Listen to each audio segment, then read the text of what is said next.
Mesdames et messieurs, bonjour, bonsoir. Je suis PF pour LTLT Lakers tout le temps, la chaîne francophone des Lakers. Ça y est, aujourd'hui c'est le jour des play-in. Les Lakers jouent leur chance à la Nouvelle-Orléans. Un match extrêmement important à 1h30. Un match qui néanmoins pose un dilemme de taille. Les Lakers doivent-ils gagner pour justement sécuriser la 7e place et jouer Denver? Ou alors est-ce qu'ils prennent le risque d'aller jouer un dernier match coup près face aux vainqueurs entre les Warriors et les Kings?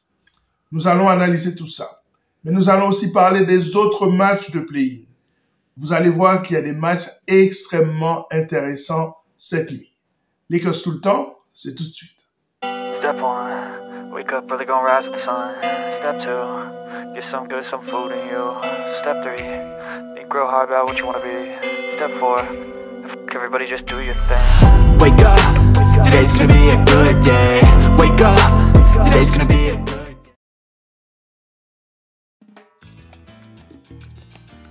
Donc ce soir, ce sont les play-in de la conférence Ouest. Et demain, ce sont les play-in de la conférence Est. On va se focaliser sur ce qui se passe d'abord sur la conférence Ouest et on saura demain ce qui se passe dans la conférence Est.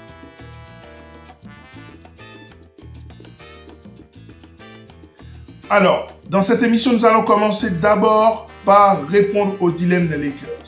Est-ce que les Lakers perdent ce match ce soir pour éviter Denver et jouer un match risqué face à des équipes qui ont l'habitude de battre les Lakers, notamment entre Lakers et Golden State, c'est 1 victoire pour 3 défaites. Et entre Lakers et Kings, c'est 0 victoire. Un sweep pendant la saison régulière.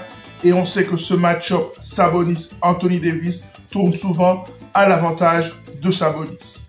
Et on sait que De'Aaron Fox aussi est très important et très rapide. Et les Lakers n'ont pas forcément un stopper sur le poste 1. Même si, avec le retour de Monsieur Gabe Vincent et avec l'ajout de Dinwiddie, les Lakers sont un peu plus armés. Donc, je pense que les Lakers ont beaucoup de chances de pouvoir gagner un match coup près de 8e, que ce soit face aux Warriors ou face aux Kings, mais c'est quand même risqué. On ne sait jamais, notamment avec les Warriors.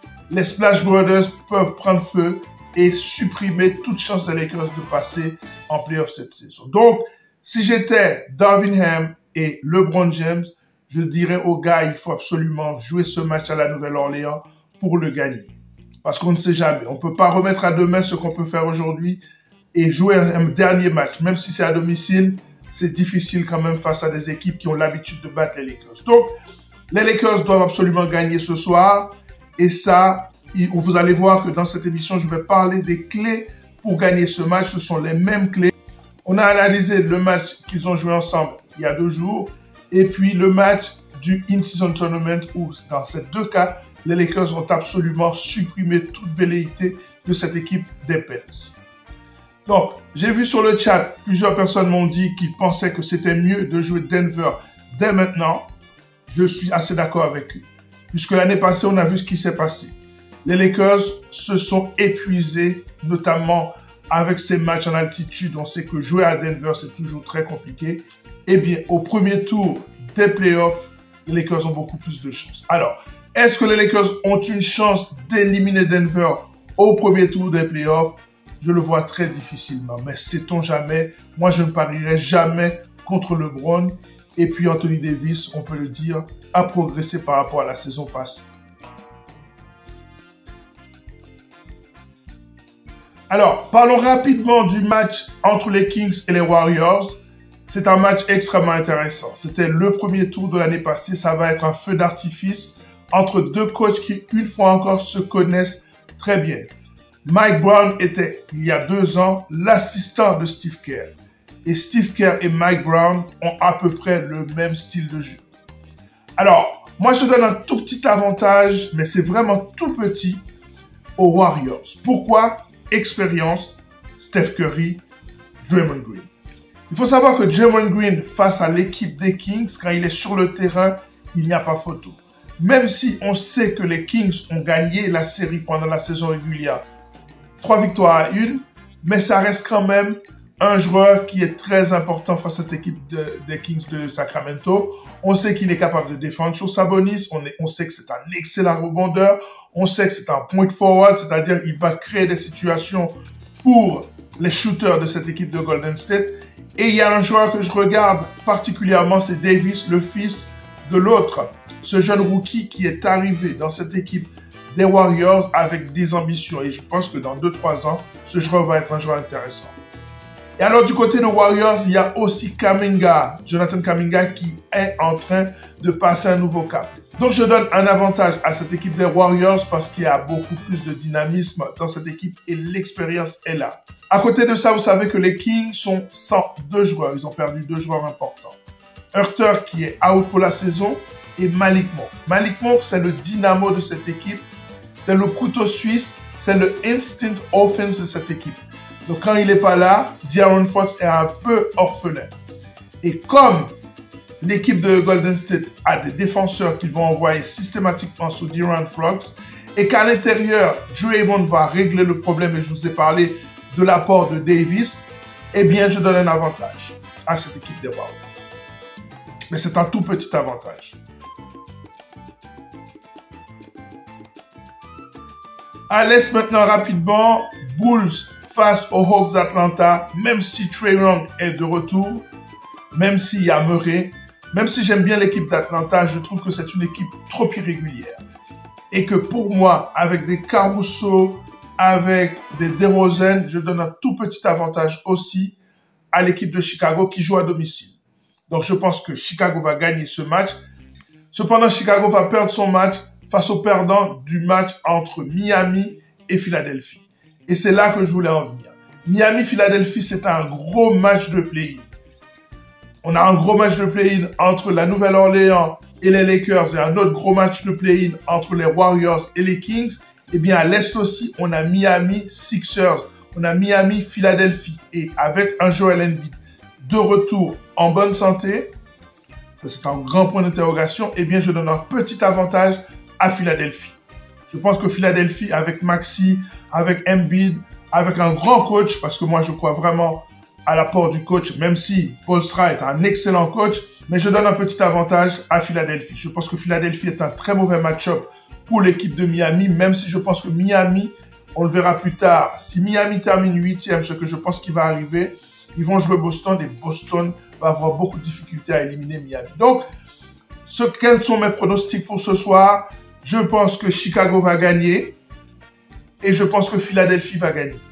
Dès lors, nous allons avoir un dernier match pour la 8e place entre Chicago et l'équipe de Miami. Auquel cas, c'est Miami qui passera. Donc, ça s'annonce de toute façon à l'Est extraordinaire.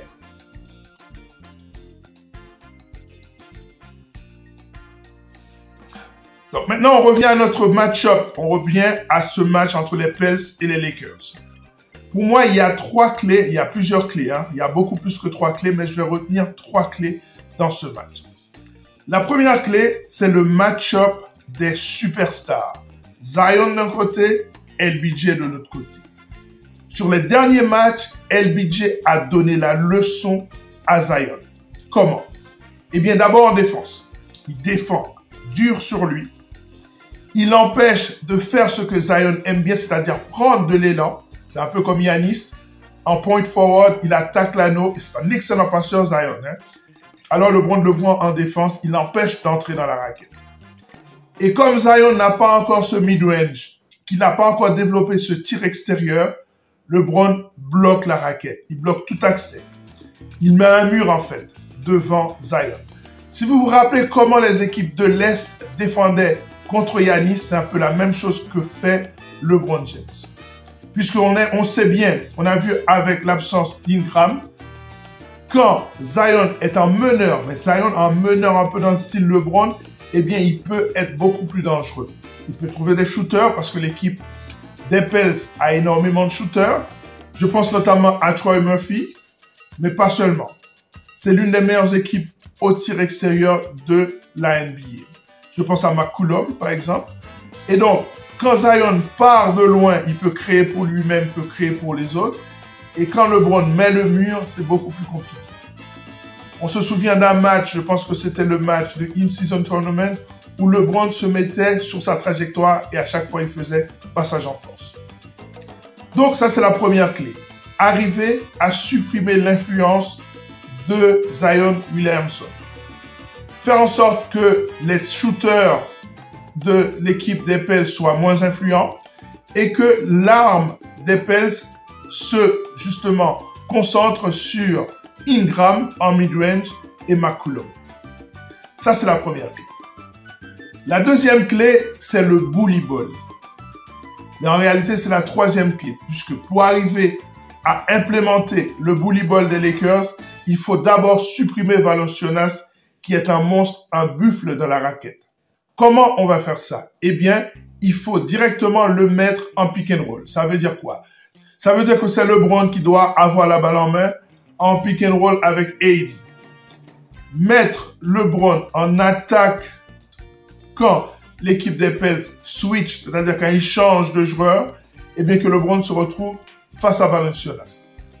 Et quand c'est Anthony Davis qui est servi dans la raquette, il doit directement attaquer à l'intérieur pour mettre Valanciunas en problème de faute et surtout pour supprimer son influence, notamment au rebond.